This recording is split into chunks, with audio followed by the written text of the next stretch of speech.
Hello, नमस्ते, प्रणाम। मैं हूँ उषा।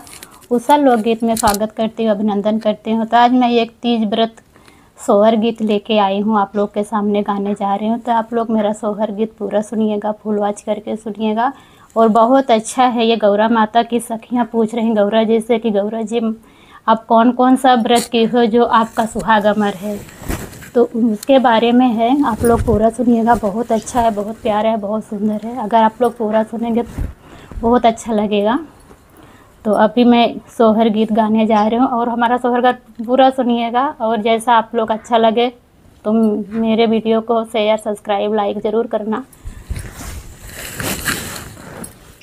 गौरा जी से पूछै सब सखिया त सुना है गौरा देई हो।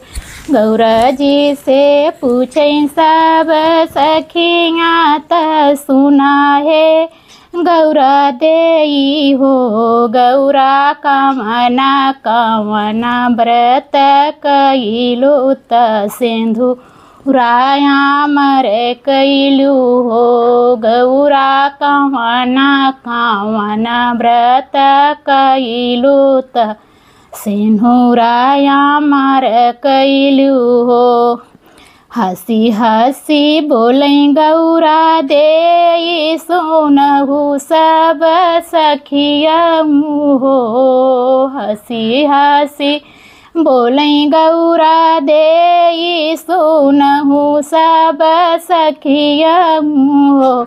सखियाँ जेठ मास धूपवा में तप कैले, सामन में सोमर कैले हो। सखियाँ जेठ मास धूपवा में तप कैले, सामन में सोमर कैले हो। सखियाँ साढ़ मास गंगा नहाइले, तयगिन नाहे तापे सेनुरा आमर कैले हो। सखियाँ खंड मास गंगा नहाइली, अगिनी नाहे तपले सिंधुराया मर कैले नी हो। पहले पहले के तीज के बरतिया, पहले तीज के बरती कहली, विधा से पूजन कैली हो। सखियाँ रात भर शिव के भजन कैली, शिव जी प्रसन्न भैले हो। सखिया रात भर शिव के भजन कैली, शिव जी प्रसन्न भैले हो। मंगाऊंगी हे गौर मांगलू कवन बर मंगलूनी हो। मंगलू तू हे गौरा मांगलू तू कमन बारा मांगलू हो।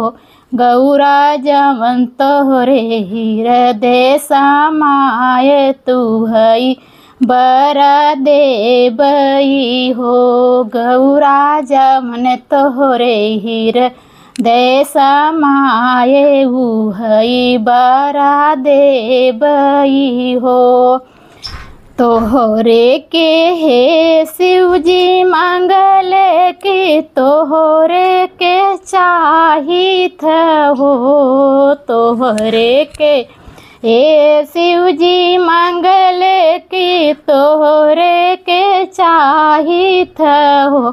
शिव जी तोहरे संगे जिंदगी बीतउबै, तब सुख रहबई हो। शिव जी तोरे संगे, शिव जी तोरे संगे जिंदगी बीतउबै, सब सुख पउबै हई बर चाहिब हो।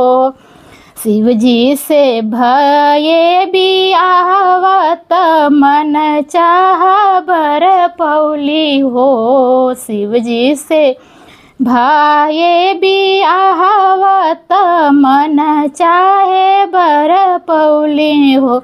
हे सखिया इतना कठिन व्रत कैलित सिंहुराया मर कैली हो। हे सखिया इतना कठिन व्रत कैलित सिंहुराया मर कैली हो।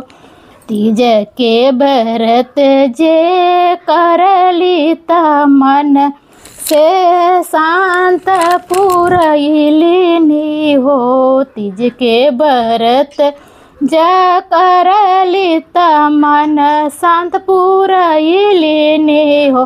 हे सखिया तब ही व्रत शुभइले त सब सखी करैत सब सखी व्रत रहई हो। हे सखिया तब हे व्रत शुभइले त सब सखी व्रत करई सब सखी व्रत रहई हो। हे सखिया जे श्रद्धा से व्रत जरई है सिंहुरवा आमर राहेनी हो। हे सखी जे सखी श्रद्धा से रही है आमर सिंधुरा पाई है सिंधुरवा आमर राहे जहो। ये हमारा सोहर गीत आप लोग को कैसे लगा कमेंट बॉक्स में ज़रूर बताना और मेरे चैनल को सब्सक्राइब लाइक सपोर्ट ज़रूर कीजिएगा। धन्यवाद।